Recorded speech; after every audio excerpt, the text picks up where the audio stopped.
सातत्यानं या विषयावरती लक्षवेधी मांडत आहे। मी विधान परिषदेचा आमदार असल्यापासून या सगळ्या विषयावरती भूमिका मांडतोय। आपल्या माध्यमातून माननीय मंत्री महोदयांना माझी हात जोडून नम्रतेची विनंती आहे की हा प्रश्न महाराष्ट्रातील ST, OBC, minor OBC, VJNT या सर्व कॅटेगरीतील लोकांच्या वरती इफेक्ट करणारा विषय आहे। राज्यातील सरळ सेवा शिक्षक भरती संवर्गातील बिंदू नामावलीमधील तपासणीमध्ये मोठ्या प्रमाणामध्ये घोटाळा केलेला आहे आणि अध्यक्ष महोदय 2-3 लाख हा नुसते मी शिक्षण विभागाचा मांडतोय, पण सर्व विभाग मग आरक्षण देऊन उपयोग काय? आज जर तुम्ही कायदा काय म्हणतोय, बिंदू नामावली 1970 ला पहिल्यांदा आली आणि त्यामध्ये अनेक वेळा बदल झाले। जेव्हा जेव्हा रिझर्वेशन ओबीसीचं रिझर्वेशन आलं, बिंदू नामावली चेंज झाली। नंतर व्हीजेएनटी त्यामध्ये प्रवर्ग तयार केला, 97 ला परत ते बिंदू नामावल्या बदलल्या। 2018 ला मराठा आरक्षण आलं, परत बिंदू नामावली बदलली। परत मराठा आरक्षण रद्द झालं, परत चेंज झाली। परत नव्यानं मराठा समाजाला आरक्षण दिलं, बिंदू नामावली बदलली। तर अध्यक्ष महोदय, या विषयामध्ये बिंदू कसे निश्चित करायचे याची एक प्रक्रिया आहे। निवड यादी पडळकर साहेब पॉइंटेड प्रश्न घ्या। नाही पॉइंटेड करणारच नाही ना, विषय काय आहे? विषय नाही, ह्या काय किरकोळ विषय नाही। जमत नसेल तर मी बोलत नाही, मला काय नुसतं बाहेर बातमी देण्यासाठी बोलायचं नाही। विषय जर सविस्तर लक्षात घ्या, आज 17 लक्षवेधी दाखवलेले आहे, हा विषय सभागृहात मांडलाय। त्या वेळेमध्ये विषय काय सर्वांना विनंती आहे, विषय एवढा मोठा सिरियस आहे, पॉइंटेड बोलू शकत नाही मी। मला सविस्तर वेळ द्या या विषयामध्ये बोलायचा। हा मागासवर्गीयचा सगळा विषय आहे, बिंदूमध्ये बदल झालाय आणि याच्या बद्दल सरकारनं निर्णय दिलेले आहेत। सरकारचे निर्णय काय आहेत? 1997चं पत्रक आहे, सरकारचं भूमिका आहे की जर एखादा मुलगा मागासवर्गीय असेल आणि तो मेरिट मध्ये आला, तो खुल्यामध्ये बसत असेल तर तो खुल्यामध्ये घ्यावा। आता काय करतायत हे सगळे लोक, अधिकारी लोक, मागासवर्गीयांची मुलं ओपन मेरिट मध्ये आल्याच्या नंतर तुम्ही ओपन मेरिट मध्ये दाखवत नाही, त्यांना परत तुम्ही त्याच्या जातीच्या बिंदूवरती दाखवताय। जातीच्या बिंदूवरती दाखवल्यानंतर त्याला जागाच मिळणार नाही ना। बरं, हे मी पुरावे घेऊन आलोय, मी काय असं तुम्हाला फेक बोलत नाही। अहो, मी या कळणारच नाही विषय, मी 3 वेळा बोललोय, नुसतं 3 वेळा बैठका केल्या। प्रश्न घ्या, उत्तर देतील। नाही, मला एक विषय तुम्हाला समोर द्यायचा आहे। कुठला द्यायचा आहे? पुणे महानगरपालिकेचा। पुणे महानगरपालिकेमध्ये 2009 पासून ही जी शिक्षकांची भरती झाली, या भरतीमध्ये एक निगडे मिलन या व्यक्तीला 66.67 मार्क्स मिळाले। हे ओपनच्या यादीमध्ये आहेत आणि ओबीसीच्या यादीत दाखवलेली 16 मुलं, एससीच्या यादीत दाखवलेली 3 मुलं, एनटीच्या यादीत दाखवलेली 2 मुलं, ही 66.67 पेक्षा जास्त आहेत मार्क। त्यांना खुल्या प्रवर्गात दाखवण्याची आवश्यकता होती, परंतु त्यांना खुल्या प्रवर्गात दाखवलं नाही। मंत्री महोदय उत्तर द्या। नाही, अजून विषय ना पुढं बघा, मला या विषयावर बोलायचं नाही, माझी लक्षवेधी कॅन्सल करा। आपण प्रश्न घ्या, प्रश्नाची प्रश्न नाही, मला उत्तर नको आहे। तुम्हाला जर न्याय द्यायचा नसेल, एवढा मोठा विषय, 2-3 लाख लोकांच्यावरती अन्याय केलाय, जर सरकारची भूमिका असेल तर ही चुकीची भूमिका आहे। आपण प्रश्न विचारा, उत्तर घेईल। प्रश्न काय विचारूच देत नाही तुम्ही, तर काय बोलणार आहे या विषयावरती? काय कळालं तुम्हाला या विषयामध्ये? अध्यक्ष महोदय, सन्माननीय पडळकर साहेब, विषयाचं गांभीर्य लक्षात घेऊन वास्तविक वेळेवर तुम्ही उपस्थित नव्हते। या लक्षवेधी ही ऐकून घ्या, ऐकून घ्या। आता उत्तर द्या। तुम्ही मला ऐकू नका म्हणजे? अरे उत्तर घ्या, उत्तर घ्या, उत्तर घ्या। मी अतिशय नम्रतेने आपल्याला सांगू इच्छितो, आपण नव्हते तरी मी थांबून राहिलेलो आहे। विषयाचं गांभीर्य लक्षात घेऊन आणि अध्यक्ष महोदय, मी तुम्हाला विनंती केली की 4थी लक्षवेधी परत घ्या। हो, बरोबर। आणि म्हणून माझी आपल्याला विनंती आहे की वस्तुस्थिती समजून घ्या। विषयाचं गांभीर्य आम्हाला पण आहे। आपण जे काही मुद्दे उपस्थित करत असाल त्या मुद्द्यांचं चौकशी करू, कारवाई करू, परंतु आत्ताच्या घडीला जी काही आकडेवारी आहे आणि जी काही कार्यपद्धती संपन्न झालेली आहे ती पण तुम्ही ऐकून घ्या। अध्यक्ष महोदय, आत्ताच्या घडीला अस्तित्वातली जी काही नियम पद्धती आहे त्याप्रमाणे अनुसूचित जातीच्या करता 13%, अनुसूचित जमाती करता 7%, विमुक्त जाती करता 3%, भटक्या जमाती करता 2.5%, भटक्या जमाती करता 3.5%, भटक्या जमाती डी करता 2%, इतर मागासवर्ग प्रवर्ग ओबीसी याकरता 19%, विशेष मागास प्रवर्ग एसबीसी याच्याकरता 2% आणि ईडब्ल्यूएस करता 10%.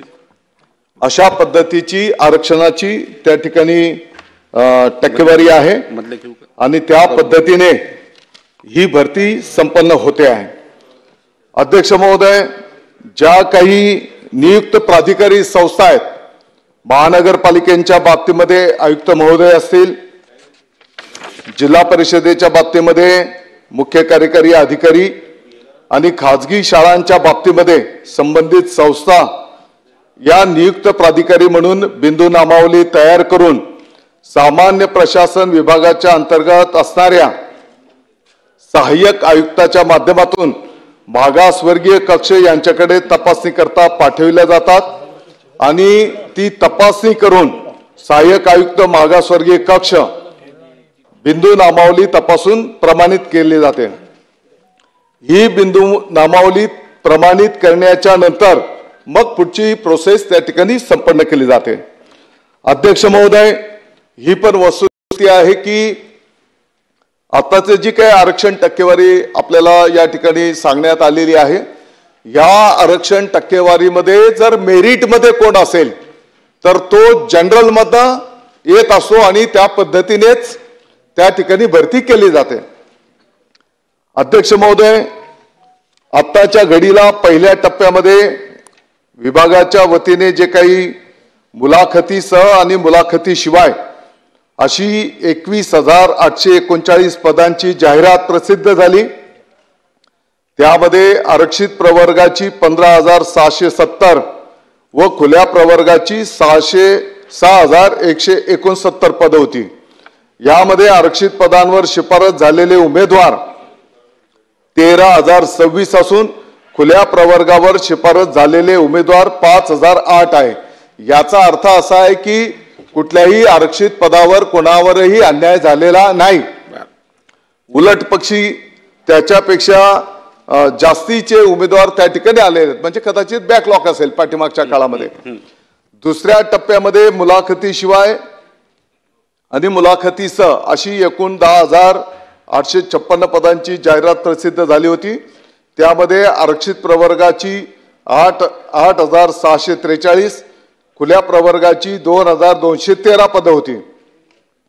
यामध्ये मुलाखतीशिवाय या प्रकारात 1,114 पदांवर उमेदवारांची शिफारस झालेली असून त्यामध्ये आरक्षित प्रवर्गाच्या पदावर शिफारस झालेल्या उमेदवारांची संख्या 712 इतकी आहे. उर्वरित मुलाखतीसह भरतीची प्रक्रिया आता प्रगतीपथावर आहे. आणि म्हणून आपण जर बघितलं असेल तर कुठल्याही विमुक्त जाती याच्यामध्ये 1,498 उमेदवार, भटक्या जमातीमध्ये 727 उमेदवार, भटक्या जमातीमध्ये 821 उमेदवार आणि भटक्या जमाती डी मध्ये 672 उमेदवार त्या ठिकाणी निवड करण्यात आलेली आहे. चला बोला पडळकर साहेब, पुन्हा काय तुमचा प्रश्न विषय आहे नीट समजून घ्या. आता तुमची जाहिरात दिली, जाहिरात टक्केवारी तुम्ही सांगितली, एससीला किती, एसटीला किती, ओबीसीला किती, हा विषय माझा नाही आहे. माझा विषय काय आहे की माझा विषय खुल्या प्रवर्गामध्ये मेरिटमध्ये आलेले कॅन्डिडेट तुम्ही जात प्रवर्गावरती दाखवलेले आहेत आणि हे दाखवायचे नाहीत. 2014ला वस्ती शाळेवरती शिक्षक नेमणूक केली, तुम्ही ते सरपंचांना अधिकार दिले होते 12वीची पोरं जे मागासवर्गीय आहेत त्यांची घेऊन टाका आणि डीएड बीएड झालेली मुलगं ओपन मधली घेऊन टाका. सरसकट तुम्ही 12वीची भरून टाकली. सोलापूर जिल्ह्यामध्ये 250 मुलं एनटीसीची ही खुल्या प्रवर्गातून आलेत, तुम्ही त्यांना एनटीसी वरती दाखवलं. जर तुम्ही खुल्या प्रवर्गामध्ये आलेली मुलं एनटीसी वरती दाखवली, एनटीच्या जागा किती 10-20 वर्ष पुढच्या निघणार नाहीत ना, हा अन्याय नाही का? आणि म्हणून 3 वेळा तुम्ही सोलापूरचं रोस्टर तपासला, 3 वेळा वेगवेगळे आकडे आले. 3 वेळा आकडे कसे काय वेगळे वेगळे येऊ शकतात? बिंदू नामावली तुमच्याकडं निवड सूची यादी आहे त्यामध्ये तुम्ही चुकीच्या पद्धतीने, म्हणून हे मला तुम्हाला पुरावे द्यायचे आहेत. एक उदाहरण मला तुम्हाला द्यायचं आहे पुणे महानगरपालिकेचं. पुणे महानगरपालिकेमध्ये 2009 खुल्या प्रवर्गाचा शेवटचा निवड झालेला कर्मचारी, मी आता तुम्हाला माहिती सांगितली, परंतु गेल्या 30 वर्षामध्ये एक पण आरक्षित जागेवरचा कॅन्डिडेट अनारक्षित जागेवरती आला नाही. एवढी गुणवत्ता नाही का? म्हणजे हा फ्रॉड आहे ना. दुसरा विषय आहे सोलापूरच्या सगळ्या विषयामध्ये आम्ही सातत्यानं भूमिका मांडली, परंतु त्याच्यावरती सरकारनं भूमिका घेतली नाही. 2-3 वेळा सांगितलं, अधिकारी तिथं दाद देत नाहीत. कारण 3 वेळा जर आपलं एक 2024 एक शासन निर्णय आहे, जर एखाद्याची निवड सूची सापडत नसेल, निवड यादी सापडत नसेल, तर त्याचा तुम्ही विकल्प घ्या, त्याच्याकडून तुम्ही लिहून घ्या तुम्ही कुठल्या प्रवर्गात. त्यांनी खुल्या तिथं 240 पोरांनी लिहून दिलं आम्ही खुल्या प्रवर्गातून आमची निवड झालेली आहे, तुम्ही परत त्यांना एनटी वरती दाखवता. हे सगळ्या महाराष्ट्रामध्ये सुरू आहे. आणि म्हणून माझे सरकारला स्पेसिफिक प्रश्न असे आहेत की याबाबत सरकार सरळ सेवा शिक्षक भरती संवर्गातील बिंदू नामावलीमधील तपासणीमध्ये भटक्या जमाती विशेषतः NT C, VJ NT, OBC, SBC, SC आणि एसटी प्रवर्गावरती प्रचंड अन्याय झालाय.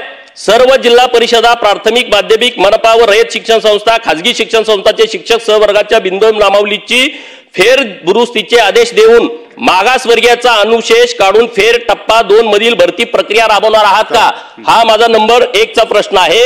रोस्टर बनवताना निवड सूचीचा आधार न घेता, निवड सूची असल्याशिवाय रोस्टर बनवता येत नाही, परंतु निवड सूचीचा आधार न घेता रोस्टर बनवले व मागास प्रवर्गातील आरक्षण बिंदूत फेरबदल करून जाणीवपूर्वक अतिरिक्त दाखवलेत.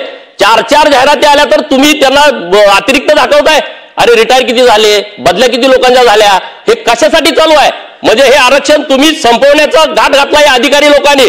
सरकारवरती माझा आक्षेप नाही, परंतु जे अधिकारी बसले त्याच्याबद्दल तुम्ही काय भूमिका घेणार आहे का? आणि हा अन्याय दूर करण्यासाठी शिक्षण खातं, सामान्य प्रशासन कोणते प्रयत्न करणार आहे? हा एक 2 विषय आहेत. दुसरे 2 स्पेसिफिक प्रश्न आहेत, मी नंतर विचार. नाही आता मंत्री उत्तर घ्या. अध्यक्ष महोदय, पुण्याच्या संदर्भामध्ये पर्टिक्युलर काही तक्रार असेल तर निश्चितपणे त्यांनी द्यावी, त्याचं चौकशी केली जाईल. जे काही अस्तित्वातले नियम कायदे आहेत त्याप्रमाणे ती कार्यपद्धतीप्रमाणे भरती प्रक्रिया संपन्न झाली पाहिजे, याबद्दल कोणाचंही दुमत असण्याचं काही कारण नाही.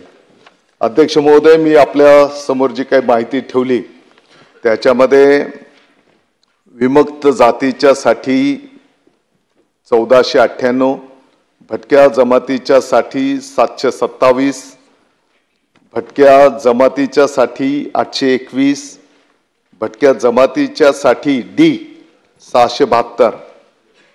याचा अर्थ असा आहे की भरतीच्या 2 जे टप्पे मी आपल्या समोर ठेवलेले आहेत, 32,695 पदांची जाहिरात देण्यात आलेली होती. त्याच्यामध्ये विजा भज प्रवर्गासाठी 3,596 पदं उपलब्ध होणे आवश्यक असताना प्रत्यक्षात 3,718 पदे उपलब्ध झालेली आहेत. म्हणजे जास्तीचे पदं त्या ठिकाणी मिळालेली आहेत. होऊ शकतं की कदाचित काही पाठीमागचा बॅकलॉग असेल किंवा जी काही लोक राखीव कोट्यातली असेल परंतु मेरिटमध्ये ती लोक आलेली असतील आणि म्हणून या प्रवर्गावर अन्याय झाला असं जे काही सन्माननीय आमदार महोदय बोलतात ते वस्तुस्थितीला धरून नाही. आणि हे होत असताना सोलापूरच्या संदर्भामध्ये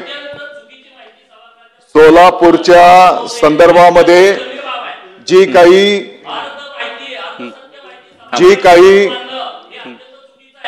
अध्यक्ष महोदय सोलापूरच्या संदर्भामध्ये जो काही मुद्दा सन्माननीय आमदार महोदयांनी या ठिकाणी उपस्थित केलेला आहे, यामध्ये शिक्षणाधिकारी जिल्हा सोलापूर, जिल्हा सरकारी वकील जिल्हा व सत्र न्यायालय पुणे, सहाय्यक आयुक्त मागासवर्ग कक्ष पुणे, उप आयुक्त समाज कल्याण आयुक्तालय पुणे यांनी त्या चौकशीचा अहवाल पण दिलेला आहे अध्यक्ष महोदय. आणि त्या अहवालामध्ये स्पष्टपणे कुठेही बिंदू नामावली जे काही आरक्षण आहे याच्यामध्ये काही चुकीचं काम झालेलं नाही असं स्पष्टपणे या ठिकाणी या अहवालामध्ये नमूद केलेलं आहे. आणि आपले जे कोण प्रतिनिधी होते संदीप फणसे, दुर्दैवाने ते तिथे उपस्थित असताना या अहवालामध्ये चौकशीमध्ये ते पण सहभागी असताना त्यांनी तिकडे सही केली नाही आणि ते निघून गेले. आणि म्हणून कुठल्याही आरक्षणावर या ठिकाणी कोणावरही अन्याय करण्यात आलेला नाही आणि कोणावरही अन्याय न होता बहुजन समाजावर पण अन्याय होणार नाही ही शासनाची भूमिका त्या ठिकाणी असणार आहे. अगदी थोडक्यात विचारला होता, जी वस्ती शाळेची भरती झाली त्यामध्ये 250 मुलं ही खुल्या वर्गातून आहेत, त्यांनी विकल्प दिला. तुम्ही तो विकल्प का मान्य करत नाही याचं कारण द्या. नंबर 1, मी पुरावे घेऊन आलोय. पुणे झडपी 2019 ची जाहिरात, व्हीजेएनटी 0 जागा,